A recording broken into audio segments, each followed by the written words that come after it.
So, yung YouTube, same name. Pati yung page. Malapit na ako sa katotohanan. Ayun nyo ko i-subscribe. Siguro pag nag-start yung klase, marami nang manonood. No? Sa YT. Ito na muna tayo sa bilisan. Start lang tayo na. Saman tayo number 1. What is the correct value of the expression 4 plus 6 times 3? May choices naman. 22, that's correct. Ba't mabilis? Report si engineer, talog. Next. Evaluate the following expression. 24 divided 6 times 2.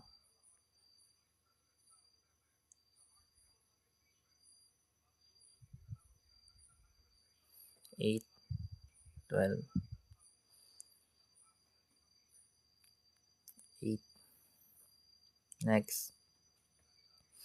Simplify the expression 3 times 2 plus 3 squared.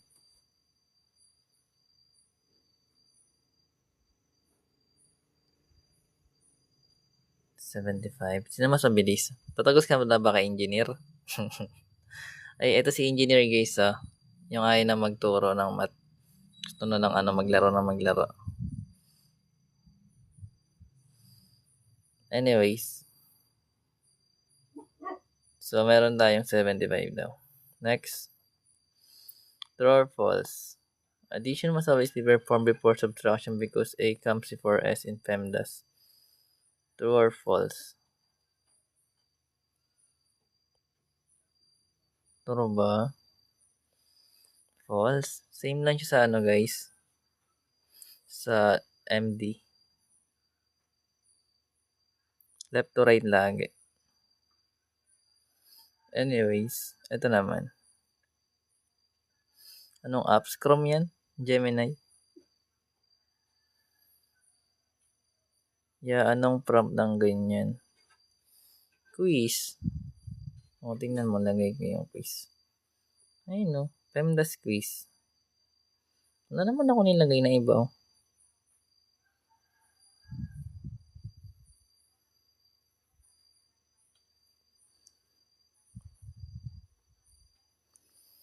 So, what is the result of 15 minus 5 plus 3? So, magiging sagot 13. Next. May hirap na. Tayo well. Doon ka muna yan, tapos doon ka mag-scroll. Pwede yan.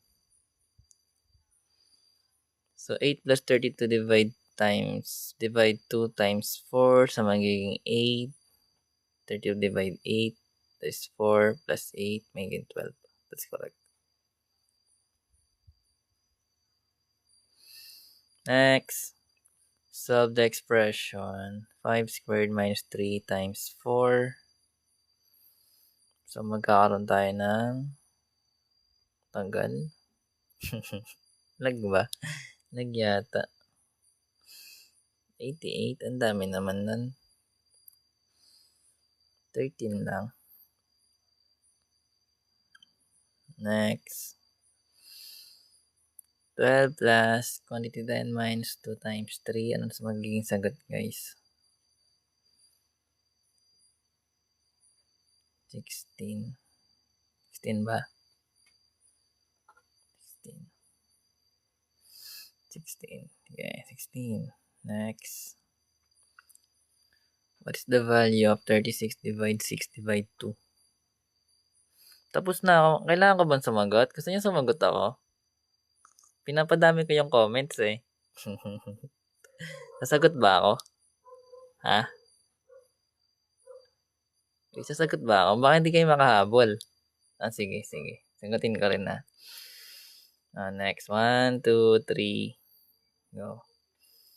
So, magkakaroon tayo ng 16. Ang bagal mo nga eh. Nasagutan ko na. Ang bagal mo. Alam, mabilis. Mabilis lang, pero mali.